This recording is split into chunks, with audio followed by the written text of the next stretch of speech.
Hi friends, నమస్తే. Welcome to Banu vlogs. ఈరోజు మన రెసిపీ కమ్మటి పెసరపప్పు బెల్లం పాయసం. చూసేద్దాం, ఎంజాయ్ చేసేద్దాం. ఒక చిన్న పెనుములో 4 స్పూన్లు నెయ్యి వేసుకుందాము. నెయ్యి వేడెక్కిన తర్వాత ముంతమామిడి పప్పును అందులో వేసి ఫ్రై చేసుకుందాము. దోరగా ఇలా ఫ్రై చేసుకున్న ముంతమామిడి పప్పుని ఒక ప్లేట్లోకి తీసేసుకుందాము.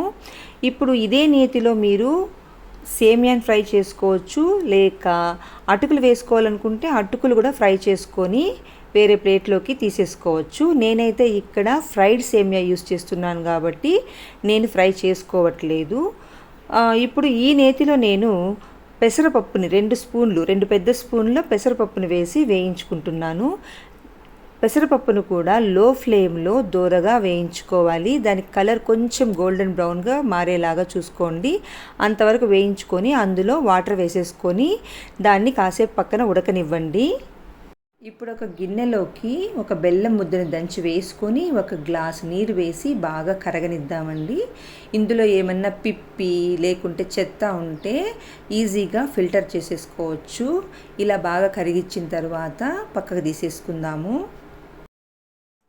వేరొక బౌల్లోకి 1/2 లీటర్ పాలు తీసుకుందాము. పాలు బాగా మరగనిచ్చిన తర్వాత 4 స్పూన్ల సేమియాని వేసుకుంటున్నాను. నేను చెప్పాను కదండి ఫ్రైడ్ సేమియా తీసుకుంటున్నానని. నేను ఫ్రైడ్ సేమియా యాడ్ చేసేస్తున్నాను. దీన్ని ఒక 5 నిమిషాలు ఇలా ఉడకనిద్దాము. ఇప్పుడు మనం పక్కన పెట్టుకున్న పెసరపప్పు కూడా ఆల్మోస్ట్ ఉడికిపోయిందండి. ఒకసారి పట్టి చూసుకుంటే ఇలా పప్పు పితికిపోతుంది. అలాంటప్పుడు ఈ పప్పుని తీసి మనం సేమియా వేసుకున్న పాలల్లోకి వంపేసుకోవాలి. ఒకసారి బాగా మిక్స్ చేసేసుకుందాము. కన్సిస్టెన్సీ కొంచెం టైట్గా ఉన్నప్పుడు ఇంకొక గ్లాస్ వాటర్ని యాడ్ చేసుకుందాము. ఇప్పుడు ఒకసారి మిక్స్ చేసేసుకునేసి మనము ఫ్రై చేసి పెట్టుకున్న ముంతమామిడి పప్పుని, 2 స్పూన్ల బాదం పౌడర్ని, 1/4 స్పూన్ అంత యాలకల పొడిని ఇందులో వేసి మొత్తం మిశ్రమాన్ని ఒకసారి మిక్స్ చేసేసుకుందాము. ఇప్పుడు మనము కరగబెట్టుకున్నటువంటి బెల్లం వాటర్ని కూడా ఇందులోకి ఫిల్టర్ చేసేసుకుందాము.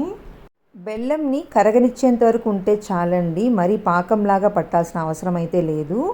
ఇప్పుడు ఈ మొత్తం మిశ్రమాన్ని ఇంకొకసారి బాగా మిక్స్ చేసేసుకునేసి స్టవ్ని బంద్ చేసేసి మూత పెట్టేసుకుందామండి. అలా మూత పెట్టేసి ఒక 5 నిమిషాలు ఉండనిద్దాము. తర్వాత మనం కప్లోకి సర్వ్ చేసేసుకుందాము. కమ్మటి పెసరపప్పు బెల్లం పాయసం రెడీ అయిపోయింది. 1 కప్పు భగవంతునికి నైవేద్యం పెట్టేద్దాము.